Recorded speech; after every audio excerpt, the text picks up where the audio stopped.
جتنے امام حسین کے شہدائی ہیں محبت سے کہیں یا رسول اللہ. نانا کے نواسوں نے مصلی نہیں چھوڑا اور سر تن سے جدا ہو گیا سجدہ نہیں چھوڑا. نانا کے نواسوں نے مصلی نہیں چھوڑا سر تن سے جدا ہو گیا سجدہ نہیں چھوڑا. 100 بار ہو سلام اس عباس کے بازو پر ہمیں جس نے نبی کے دین کا جھنڈا نہیں چھوڑا, جس نے نبی کے دین کا جھنڈا نہیں چھوڑا. اب آئیے خطاب سنانے کے لیے میں دعوت سخن دوں گا حضرت العلام عالم نوجوان حضرت علامہ شاہ محمد ارشد رضا صاحب قبلہ مدہ ذلہ النورانی. آپ آئے اور اپنی مترنم آواز میں خطاب سنا کر ہم سامعین کے دلوں کو منور مجلہ فرمائے. لیکن آئیے حضرات اپنے مہمان کا ویلکم سواگت نعروں کے ساتھ کر لیا جائے. نعرے تکبیر. بڑی شرم کی بات ہے یار, آپ سے تیز تو ہی چھوٹے بچے بولیں گے,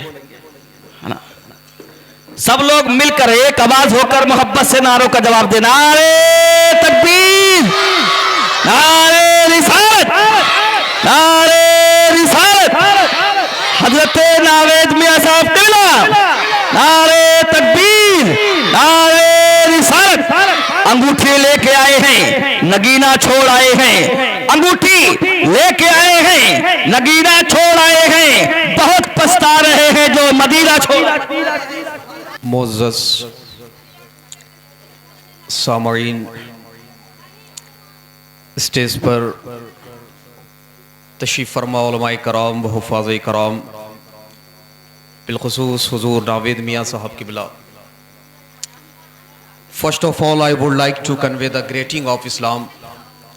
Assalamu alaikum wa rahmatullahi ta'ala wa barakatuh. Wa alaikum assalam wa rahmatullahi. Alhamdulillah. Alhamdulillahi allazi rafa'a as-samaa'a bi qudrati wa da'a al-arda bi mashiyati wa istawa'a 'ala al-arshi kama yaliqu bi shanihi wa jalali wa khalaqa khala'ika bi mashiyatihi wa iradati. Praise be to Allah, sustainer of his world, and his blessing on Prophet Muhammad, peace be upon him, his leader and progeny and companions, whom Allah set about in Holy Quran. وَمَا أَرْسَلْنَاكَ إِلَّا رَحْمَةً لِلْعَالَمِينَ. It means we did not send you but mercy for all creatures. صدق اللہ العظیم و صدق رسولہ النبی الکریم ونحن علی ذالک لمن الشاہدین والشاکرین والحمد للہ رب العالمین. حضرات, بہت ہی خوبصورت آپ کا یہ پروگرام ہے. حضرت کی کہیں پر موجودگی اور کسی پروگرام کی صدارت یہ اس پروگرام کی کامیابی کی ضمانت ہوا کرتی ہے. حضرت تشریف رکھتے ہیں لیکن حضرت آپ کے درمیان زیادہ دیر تک موجود نہیں رہیں گے, اس لیے کہ کچھ دیر میں حضرت کو ایک دوسرے پروگرام کے لیے جانا ہے اور حضور کے ساتھ مجھ ناچیز کو بھی جانا ہے. اس لیے میں مختصر سے وقت کے لیے آپ کے سامنے حاضر ہوا. میں نے ابھی دیکھا کہ قاری نفیس صاحب قبلہ آپ کے سامنے بہت ہی عمدہ کلام پڑھ رہے تھے اور یہ پڑھتے بھی ماشاءاللہ بہت اچھا ہے. اور آپ کے سامنے ہندوستان کی, میں تو یہ تیقن کے ساتھ کہہ سکتا ہوں کہ شاداپ و پیکر کے بعد اگر کوئی جوڑی ہندوستان اور نیپال میں مقبول ہوئی ہے تو وہ جوڑی انوار و اقرار صاحبان کی. وہ یہاں تشریف رکھتے ہیں, ان کو بھی آپ کو سننا ہے. تھوڑی دیر میں خطیب الہند حضرت علامہ مفتی شبیع الحسن صاحب قبلہ وہ بھی تشریف لا رہے ہیں اور حافظ احادیث قصیرہ حضرت علامہ مفتی رفیق صاحب قبلہ بھی تشریف لا رہے ہیں. ان سب کو آپ کو سننا ہے. ابھی مجھ سے پیشتر آپ نے قاری نفیس صاحب قبلہ سے بہت اچھا کلام سنا اور میں نے یہ دیکھا کہ قاری نفیس صاحب قبلہ جب کھڑے ہوئے تو وہ آپ سے کہہ رہے تھے کہ ذرا ایک مرتبہ اپنے دونوں ہاتھوں کو اٹھا کر کے سبحان اللہ کہہ دیجئے. جب میں جلسوں میں شرکت کرتا ہوں تو اس بات پر مجھے بہت تعجب ہوتا ہے کہ آج بھی مسلمانوں کو کسی کے کہنے پر ہاتھ اٹھانے کی ضرورت پڑتی ہے. اللہ رب العزت کو پاک کہنے میں آج بھی ہمیں کسی نہ کسی کی ضرورت پڑتی ہے.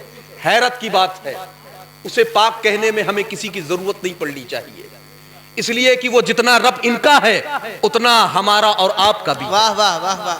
حضور فرماتے ہیں کہ اللہ رب العزت قیامت میں ایک شخص کو بخشے گا.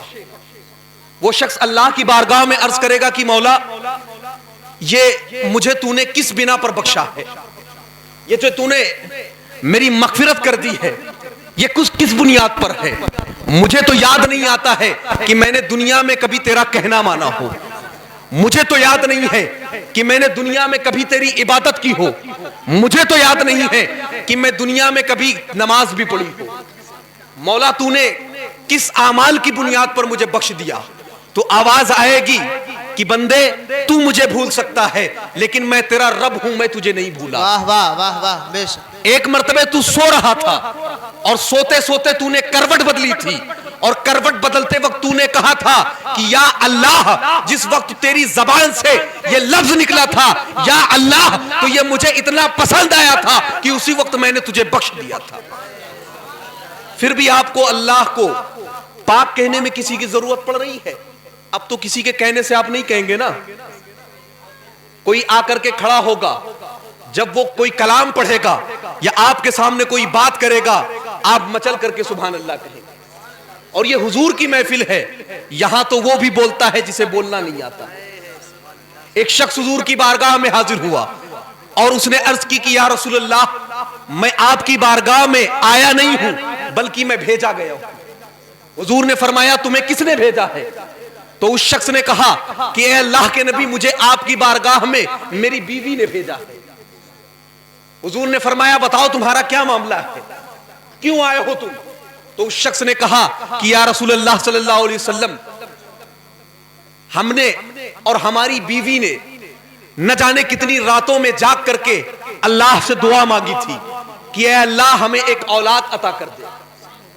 کافی عرصے کے بعد اللہ نے ہمیں ایک بیٹا عطا کیا. اے اللہ کے نبی, ہماری یہ تمنا تھی, میری بیوی کی یہ تمنا تھی, اس کو چاچی, خالہ اور دیگر القاب سے پکارنے والے تو بہت سے لوگ تھے, لیکن اس کو کوئی ماں کہنے والا نہیں تھا. اس کا دل مچلتا تھا کہ کاش کوئی ہو جو مجھے ماں کہہ کے پکارے. اے اللہ کے نبی صلی اللہ علیہ وسلم, ہمارے وہاں اللہ نے بیٹا دیا, اب وہ بڑا ہو گیا ہے, لیکن اللہ کے نبی صلی اللہ علیہ وسلم وہ بولتا نہیں. میری بیوی کی یہ تمنا ہے کہ وہ اسے ماں کہہ کے پکارے, میری یہ تمنا ہے کہ وہ مجھے باپ کہہ کے پکارے, مگر وہ بولتا نہیں ہے. میری بیوی نے کہا ہے کہ آپ حضور کی بارگاہ میں جاؤ اور حضور سے کہو کچھ کرم کر دے, حضور سے کہو کرم کر دے, اس لیے کہ میرے امام فرماتے ہیں کہ میرے کریم سے اگر قطرہ کسی نے مانگا, دریے بہا دیے ہیں, دربے بہا دیے. واہ واہ واہ واہ. نعرہ تکبیر, نعرہ رسالت, مسلک اعلی حضرت, نعرہ تکبیر, نعرہ رسالت. حضور فرماتے ہیں تمہیں پریشان ہونے کی ضرورت نہیں ہے, جاؤ اور تم اپنے بچے کو لے کر کے آؤ. وہ شخص گیا اور اپنے بچے کو لے کر کے حضور کے سامنے آیا. حضور نے اس کے بچے سے کہا کہ سنا ہے تو بولتا نہیں ہے. تو اس بچے نے گردن ہلا کر کے کہا. حضور نے فرمایا کہ تو اب تک نہیں بولتا تھا لیکن اب تجھے بولنا ہوگا. حضور نے فرمایا بتا میں کون ہوں؟ تو وہ بچہ بول اٹھا کہ آپ اللہ کے رسول ہیں. جو بچہ اپنے باپ کو دیکھ کے نہیں بولا وہ رسول پاک کو دیکھ کے بولا. تو یہ حضور کی محفل ہے, یہاں آپ کو بولتے رہنا ہے. جب جب آپ بولیں گے تب تب آپ کے نامہ اعمال میں اللہ رب العزت نے کیا لکھے گا. قاری نفیس صاحب نے بہت عمدہ کلام پڑھا. میں چاہ رہا ہوں کچھ شعر آپ مجھ سے سن لیں, کچھ شعر آپ مجھ سے سن لیں.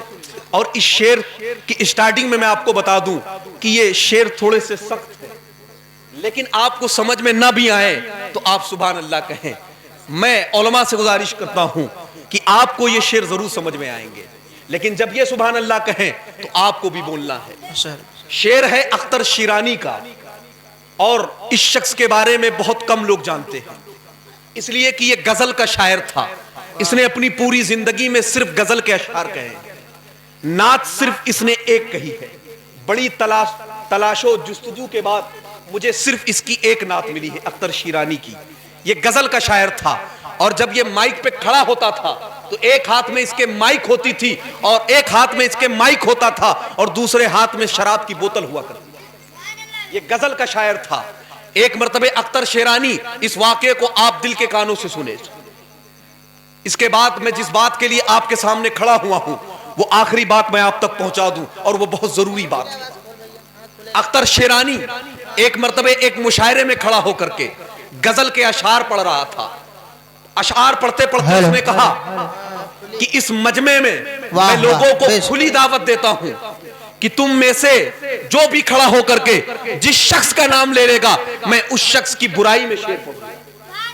جس کا بھی نام لے لے، چاہے وہ اپنے وقت کا پی ایم ہو، سی ایم ہو، ڈی ایم ہو، کوئی ہو، میں اس کی برائی میں شعر پڑھوں گا. مجمع سے لوگ کھڑے ہونے شروع ہو گئے.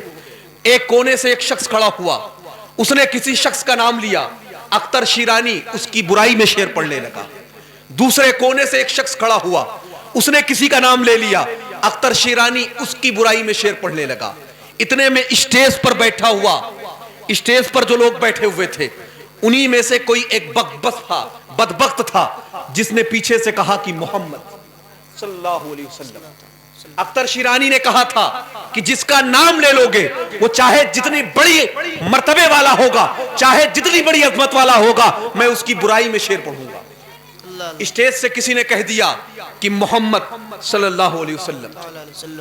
لیکن آپ اندازہ کریں کہ جس نے حضور کا نام لیا تھا وہ ہم میں سے تو نہیں ہو سکتا. اس نے کہا محمد صلی اللہ علیہ وسلم. تو اختر شیرانی نے ایسے گھوم کر کے اسٹیج کی طرف دیکھا، جیسے اس نے اس کے چہرے کو دیکھا. پھر مجمع سے کسی نے کسی کا نام لے لیا، اختر شیرانی اس کی طرف متوجہ ہو گئے. پھر اختر شیرانی نے کہا جس کا نام لے لو میں اس کی برائی میں شعر پڑھ دوں گا. پھر اس نے کہا محمد صلی اللہ علیہ وسلم. اختر شیرانی نے پھر گھوم کر کے دیکھا، پھر کسی نے کسی کا نام لے لیا. اختر شیرانی اس کی برائی میں شعر پڑھنے لگا. پھر اس شخص نے کہہ دیا محمد. تو اختر شیرانی کے ہاتھ میں جو شراب کی بوتل تھی، اختر شیرانی نے اس کو مائک پر پھوڑا، اور مائک پر پھوڑنے کے بعد اختر شیرانی نے اس شراب کی بوتل کو اس شخص کے پیٹ میں ڈال دیا، اور پیٹ میں ڈالنے کے بعد کہا نشے میں ہوں، نشے میں ہوں، مگر اتنا بھی نشے میں نہیں ہوں کہ محمد کو نہ پہچان سکوں، اتنا بھی نشے میں نہیں ہوں کہ اپنے آقا کو نہ پہچان سکوں. ماشاءاللہ، سبحان اللہ، سبحان اللہ، بہت عمدہ بھائی. یہ اختر شیرانی ہے. اس نے کہا نشے میں ہوں مگر حضور کا امتی ہوں. جب حضور کا نام آتا ہے تو چاہے جتنا بڑا نشہ ہو اتر جاتا ہے. واہ واہ واہ واہ. نشے میں ہوں مگر اتنا بھی نشے میں نہیں ہوں کہ حضور کو نہ پہچان سکوں. اس نے شراب کی بوتل پھوڑنے کے بعد اس کے پیٹ میں لے جا کر کے ڈال. وہ اختر شیرانی ہے. اس نے صرف نعت ایک لکھی ہے، اس کے آپ شعر سن لیجیے. اختر شیرانی مطلع میں کہتا ہے کہ مسند نشین عالم امکان تم ہی تو ہو. واہ واہ واہ. یا رسول اللہ صلی اللہ علیہ وسلم، مسند نشین عالم امکان تم ہی تو ہو، اور اس انجمن کی شمع فروزہ تم ہی تو ہو. اور اختر شیرانی آگے کہتا ہے کہ دنیا کی آرزویں فنا آشنا ہے سب. یہ جو دنیا کی آرزویں ہیں، تمنائیں ہیں، یہ سب فنا ہونے والی ہیں. اختر شیرانی کہتا ہے کہ دنیا کی آرزویں فنا آشنا ہے سب، جو روح زندگی ہے وہ ارما تم ہی تو. سبحان اللہ، سبحان. اور اختر شیرانی آگے کہتا ہے کہ دنیائے ہست و بوت کی زینت تمہیں سے ہے، دنیائے ہست و بوت کی زینت تمہیں سے ہے، اور اس باغ کی بہار کے ساما تمہیں تو ہو. اور اختر شیرانی آخر میں کہتا ہے کہ یا رسول اللہ تم کیا ملے کہ دولت ایمان ملی ہمیں، تم کیا ملے کہ دولت ایمان ملی ہمیں، اور ایمان کی تو یہ ہے کہ ایمان تم ہی تو ہو. تم کیا ملے کہ دولت ایمان ملی ہمیں، ایمان کی تو یہ ہے کہ ایمان تم ہی تو ہو. میں نے خطبہ مسنونہ کے بعد قرآن مقدس کی ایک بہت ہی مشہور و معروف آیت کریمہ تلاوت کی. اللہ فرماتا ہے وَمَا أَرْسَلْنَاكَ إِلَّا رَحْمَةً لِلْعَالَمِينَ. اے محبوب we did not send you but mercy for all creatures. یعنی ہم نے آپ کو نہیں بھیجا ہے لیکن تمام جہان کے لیے رحمت بنا کر کے. یعنی اللہ فرما رہا ہے کہ اے محبوب ہم نے آپ کو تمام جہان کے لیے رحمت بنا کر کے بھیجا. کسی شاعر نے کیا خوب کہا ہے کہ وہ ہر عالم کی رحمت تھے, کسی عالم میں رہ جاتے, یہ ان کی مہربانی ہے کہ یہ عالم پسند آیا. سبحان اللہ. تو اللہ تو قرآن مقدس میں اس طریقے سے فرما رہا ہے کہ اے محبوب ہم نے آپ کو تمام جہان کے لیے رحمت بنا کر کے بھیجا. آپ دیکھیں کہ جب ہم اور آپ اپنے نبی کی تعریف کرتے ہیں تو کچھ لوگ اعتراض کرتے ہیں جن کا تعلق مذہب اسلام سے نہیں ہے. وہ اعتراض کرتے ہیں کہ why you celebrate birthday your holy prophet, تم اپنے پیغمبر کا جنم دن کیوں مناتے ہو, تم اپنے پیغمبر کی میلاد کیوں مناتے ہو, what he give of the world, انہوں نے دنیا کو دیا کیا ہے. لوگ اعتراض کرتے ہیں کہ تم اپنے نبی کا ذکر کرتے ہو, ذرا مجھے بتاؤ کہ انہوں نے دنیا کو دیا کیا ہے.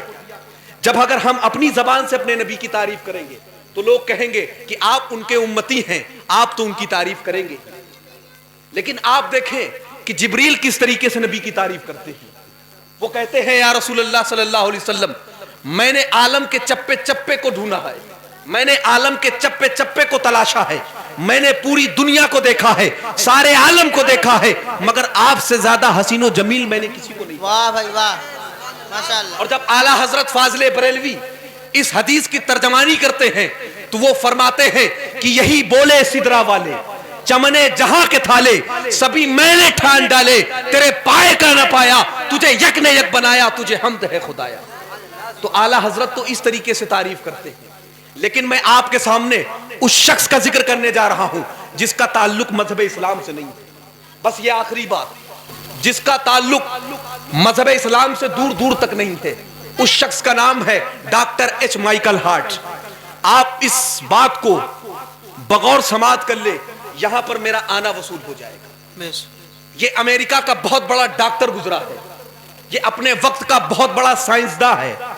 آپ اس کو جا کر کے نیٹ پہ سرچ کر سکتے ہیں ڈاکٹر ایچ مائیکل ہارٹ کے بارے میں. اور یہ اپنے وقت کا بہت بڑا لائر ہے, یعنی وکیل بھی ہے. اس نے ایک کتاب لکھی ہے جس کتاب کا نام ہے دا 100. اس کتاب میں جب سے دنیا قائم ہوئی ہے اور اس کے دور تک جتنے لوگ آئے ہیں, جتنے بڑے لوگ گزرے ہیں, ان بڑے لوگوں میں سے 100 لوگوں کو چھانٹ کر کے اس نے اس کتاب میں رکھا, جن کا ڈنکا اور جن کی تعلیم آج پوری دنیا میں ہے, جن کے ماننے والے پوری دنیا میں ہیں, ان لوگوں کا ذکر اس کتاب میں اس نے کیا ہے. یعنی دنیا کے 100 مہان لوگوں کا ذکر ڈاکٹر ایچ مائیکل ہارٹ نے اس کتاب میں کیا ہے, اور اس کتاب کا نام ہے دا 100. لیکن جب یہ کتاب چھپ کر کے آنے والی تھی تو لوگوں میں ایک شور برپا تھا کہ ڈاکٹر ایچ مائیکل ہارٹ اس کتاب میں 1 نمبر پر رکھیں گے کس کو, ڈاکٹر ایچ مائیکل ہارٹ اس کتاب میں 2 نمبر پر رکھیں گے کس کو. کچھ لوگوں کا خیال تھا کہ ڈاکٹر ایچ مائیکل ہارٹ یہ مذہب کے اعتبار سے عیسائی ہیں تو عیسیٰ علیہ السلام کو 1 نمبر پہ رکھیں گے, تعلیم کے اعتبار سے یہ سائنسداں ہیں تو 1 نمبر پہ نیوٹن کو رکھیں گے. لیکن جب یہ کتاب چھپ کر کے آئی تو لوگوں نے دیکھا کہ اس کتاب کے پہلے صفحے پر نہ عیسیٰ علیہ السلام کا نام ہے, نہ موسیٰ علیہ السلام کا نام ہے, نہ نیوٹن کا نام ہے. آپ جب اس کتاب کو کھولیں, جب آپ اس کے پہلے پیج کو اوپن کریں گے تو اس کے پہلے پیج پر ڈاکٹر ایچ مائیکل ہارٹ لکھتا ہے محمد is the only one man in human history, he was supremely successful on both level religious and secular. Doctor H Michael Hart لکھتا ہے کہ محمد الرسول اللہ یہ دنیا کے سب سے عظیم ترین شخص ہوئے ہیں جو مذہب اور سیاسی دونوں اعتبار سے سب سے زیادہ کامیاب ترین شخص ہوئے ہیں. ڈاکٹر ایچ مائیکل ہارٹ لکھتا ہے کہ دنیا میں محمد الرسول اللہ صلی اللہ علیہ وسلم ہی ایسے شخص ہیں جو دونوں اعتبار سے, سماجی اعتبار سے اور مذہبی اعتبار سے, دونوں اعتبار سے سب سے زیادہ کامیاب شخص ہوئے ہیں. آج بھی یہ کتاب موجود ہے, آپ جا کر کے اس کو دیکھ سکتے ہیں. جب لوگوں نے اعتراض کیا کہ آپ نے محمد الرسول اللہ کو ہی پہلے نمبر پہ کیوں رکھا, دنیا میں اور لوگ بھی تھے, تو ڈاکٹر ایچ مائیکل ہارٹ نے کہا کہ if you are not satisfied on my research, اگر تم میری تحقیق سے مطمئن نہیں ہو تو مجھے دلیل پیش کرو کہ کون ہے جو محمد الرسول اللہ سے بڑا ہو. آج بھی اس کا یہ چیلنج موجود ہے.